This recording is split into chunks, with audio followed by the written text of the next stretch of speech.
Go live for today because I got some time. I want to go over, I think, what did I title this? Brain hacks for music theory. Basically, I have a video tomorrow for Onyx that's going over the dominant seventh because they all start to sound the same when we spell out those arpeggios, like 1, 3, 5, 7, flat 7, major 6. So you can play that and shred it all you want, but for me at least, it blurs together. So when I can put something that pulls my ear, like a good example is Under Pressure. So it's a perfect fourth. So is the same as. So if you're going down from there, for the wedding song, same idea. The idea is to get, I say idea a lot, the point is to get your ear and your brain to hear what's going on. If you ever saw Sin City, that's a good one too. In that movie, the score, I don't even know what key it's in, but I know the intervals and how it pulls your ear. So it'll start going, say we'll go here, right? So, and then right there, it wants to resolve.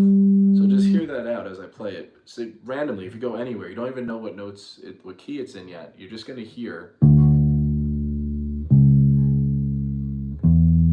that is just itching to go up, like up a half step from there, because that's a major seventh. It's a lot of tension, and there's the resolve.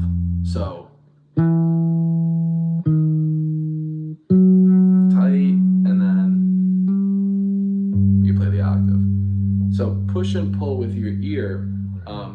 A lot of theory is trying to explain that phenomenon or whatever you want to call it, but it's really not a phenomenon. It's just tension and release and things like that. So tomorrow's lesson that goes up in the morning, what I was talking about at the beginning of this, is Onyx with the dominant seventh. The dominant seventh is the root note, major third, perfect fifth, minor seventh.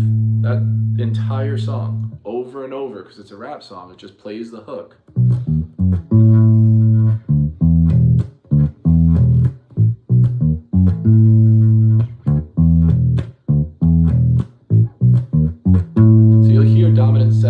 It'll be written, especially in jazz, it'll just be like a G with a 7 next to it. That means, not that same rhythm, but that's what you're playing. So once you attach, for me, when I put a bass line to whatever's going on music theory-wise, you just never forget it. It almost tarnishes. I want to say tarnish. I don't know the word for it. But whenever I hear a dominant seventh, I'm just in my head like, slam! Because that's the only thing that comes to mind. As soon as I hear that, I want to play the rhythm. I want to do all of it. I have to force myself away from it. The other one, like I said, with Sin City, the movies you saw score. Since that's the root, so say we'll play it here on G. So if that's playing blah blah slap and that like button, I missed the name. Thank you for that. So what you're doing on G. So if you're gonna do the scale degrees for that, and we're gonna play that Sin City, where it pulls your ear to make that release. So it's starting on a major sixth. 1, 2, 3, 4, 5, 6. It's in the key here. So we're not even starting on the root, and that's where the confusion comes in with your ear. When you don't start on the root, your ear and your brain obviously are trying to figure out where it's going. So you're going major 6, minor 6. It's just weird. You don't know where it's going because we haven't established the root yet, especially as a bass player. So there to here, and then we're going up to the really, the major seventh is almost the root. It's as close as you're gonna get. Sounds so weird. So going so fucking weird. And there you go, that whole release. However, if you just play, doesn't matter. If you just like, well, now you're gonna hear it because it's there. But if we just played G here, sounds really normal. Doesn't matter, right? Because there's no context for it. We have no idea where that's going. All we know is that's one note. But when we start fucking around with it, where it's, actually we'll go here.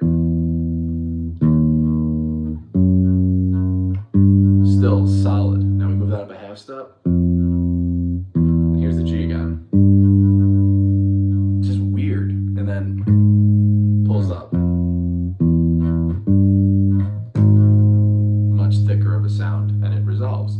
Same thing happens with turnarounds. That basic premise, the more complicated we get, the same idea applies. You hear it in jazz a lot. So 1, 3, 5, major 6, minor 7. That tension gives a real blues feel to it, as opposed to going to the octave, 1, 3, 5, 6, octave. It's more kind of a hokey pokey, bouncing kind of thing, especially if you're staccato, as opposed to you kind of slide into it. Half steps are considered leading tones. Literally lead your ear, pulls it right in. You're almost there, and then you're getting to it, especially once you establish the root. I hope any of this makes sense. Not sure if it does, but that's fine. Any questions, definitely leave it in the comment section. And as always, this stays up. It'll be archived, so you can always go back to it. I put a thumbnail up and whatever other nonsense, so maybe people click on it. But other than that, I'm trying to think other ways to pull your ear in. Minor seconds are weird too, because from 12 to 7 is a stretch. You can do it. I don't have freakishly big hands or anything like that. They're pretty normal ass hands. I don't know if there's a reference. People don't believe me. So it's a regular pen. If you can see that, whatever, I don't know.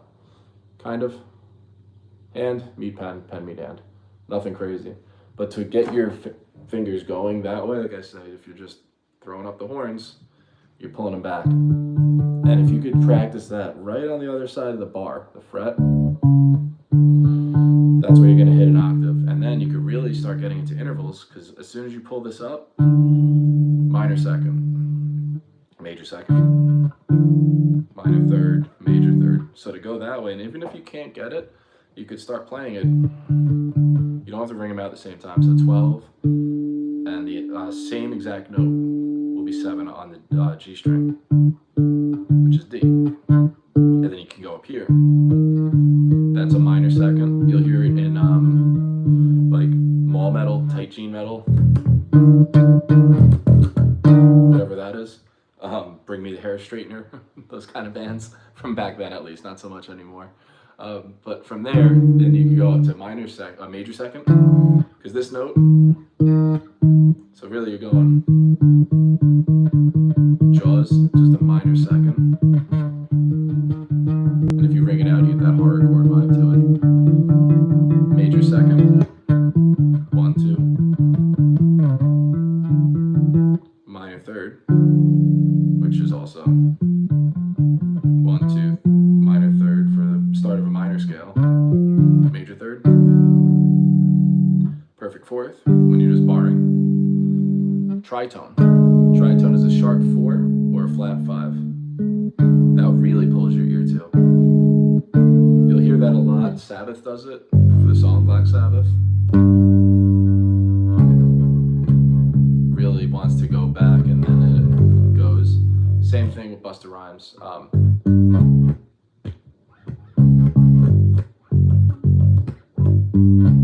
So right there, that's going to be really pulling your ear. So perfect fourth, tritone, perfect fifth, your power chord.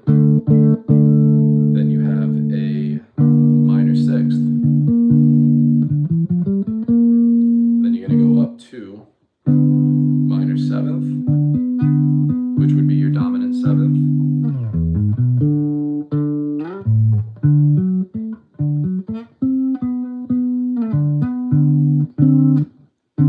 Major seventh, so I should probably talk as I'm playing.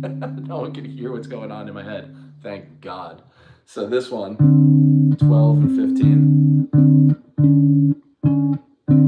is going to be the dominant, or not, sorry, minor seventh.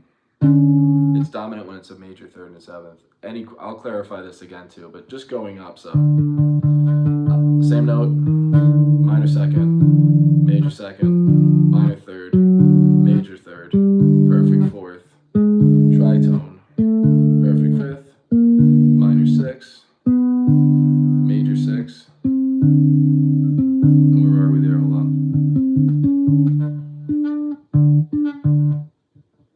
octave, major 7, minor 7th, major 6, minor 6, perfect 4th, sorry, octave. I hope that makes sense. Let's go through that again. It's my own sanity. Same note, or uni note, or whatever the hell they call it. The exact same note, same as being in tune. And then we're going to go to minor 2nd, major 2nd, minor 3rd, major 3rd, perfect 4th, tritone, which is raised 4th or flat 5, perfect 5th, power chord, minor 6, major 6, minor 7, major 7th, which is that just waiting, and then the octave. That's a fucking stretch. That one's a little tough to get to, but you just work on it. And the point is, it pulls your ear. So if you wanted to start messing around with it, like what I'm doing there is the same note, and I'm coming down, so that'll be a minor 7th. So descending the scale here and ascending the scale here. So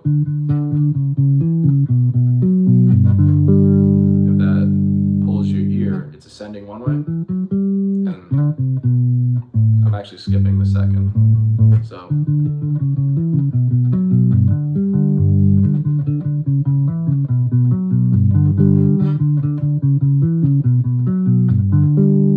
it's going to be, and then major 3rd, the interval, or a minor 3rd interval, power chord. So same note, we go down a fret, play a minor 3rd interval, play a power chord, and then do a power chord with the octave right there to see where that's going. And then down here, is that 11 and 9, 9, 11, and then 10, 12, 12. So that's how you can start playing intervals and really hearing it, as opposed to just seeing it on paper or hearing minor 2nd just a linear way. And then once you get into those intervals, that's how you start getting into different scales. Like the Byzantine scale is a minor 2nd. So we'll start here in E. So root note, minor 2nd, perfect 3rd, perfect 3rd, wow. Root note, minor 2nd, major 3rd, perfect 4th, perfect 5th, minor 6, major 7, octave. That sounds dark as hell, but it's a major chord. That major 7th sounds so eerie. The only thing we did is lowered the 2nd and the 6th, so those notes that stay the same are, we took out the 2nd, and now we're adding a lowered 2nd and a lowered 6th of a major scale. Then we can lower the register.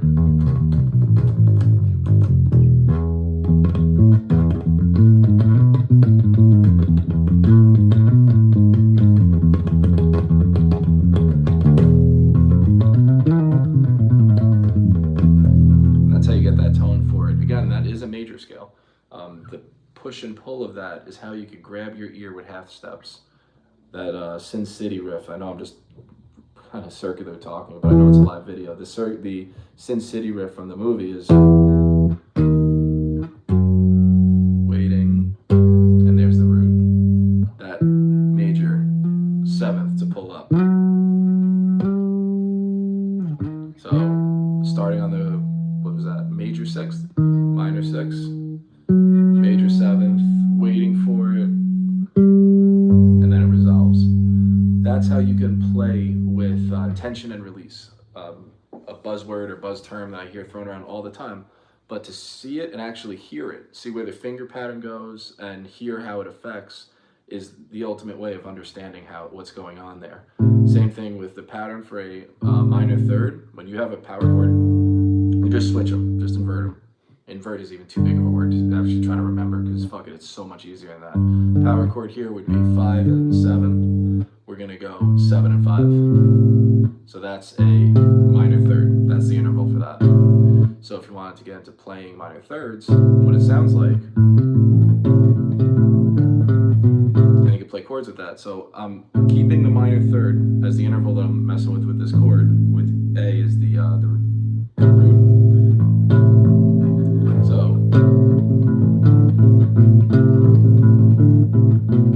all I'm doing there, minor third, coming up to a perfect fourth, and then lowering it even further from that, which would be the major second. So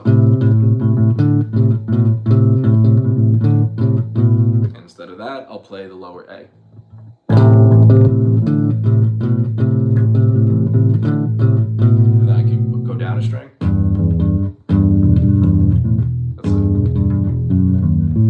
That's it. See that? Writing right there, just from messing around, right? That's what it looks like when I write, at least. So, and then I'm going to go down here and do a little bit different.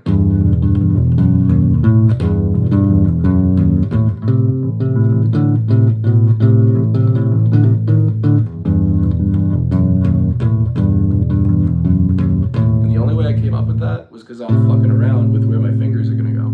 Just a pattern of, all right, I took a power chord, I went the other way, that sounds good. I put my finger here, it happens to be a perfect fourth, but it really doesn't matter if you know what it is when you're writing it. If it sounds good, that's the point. You don't have to come out with some crazy math equation on why you're doing it. You could always analyze it afterwards. So that sounds good to me.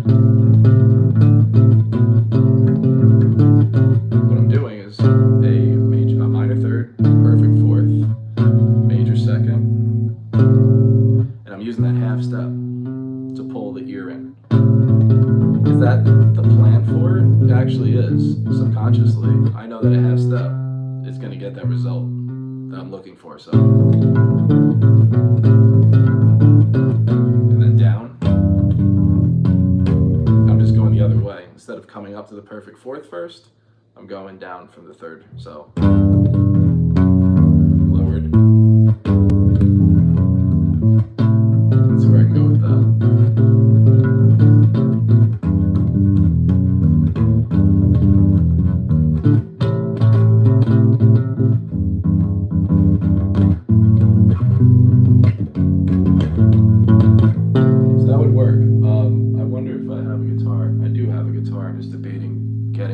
Show. Give me a second. I'm not going far. Let's see how that could actually work. I'm juggling stuff right now. Because now that I wrote that, I should probably talk towards the phone. Now that I wrote that, I could see, or try to see, how it would sound. Again, everyone's like, don't play a guitar. I don't give a shit. It's music, especially for writing. So, the same notes, right? Already bright as hell.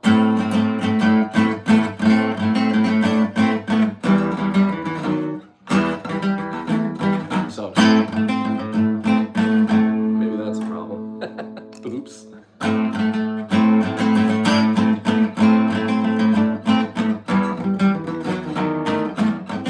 So.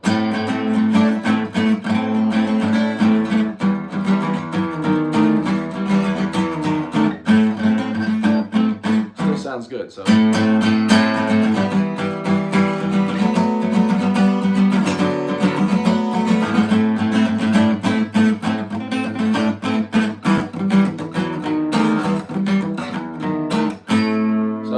That came from just playing bass chords, and it's funny, I break that out and everyone left. I won't do that again. I know I'm talking to myself right now, but that makes perfect sense. So, since I scared everyone away and it's almost 20 minutes, I'm gonna get going too. Thanks for watching a bass channel until I pull out the fucking guitar. Anyway, any questions? I already know the answers of advice. Don't break that thing out anymore. But I'll see you guys on the next video, and thank you so much. Bye.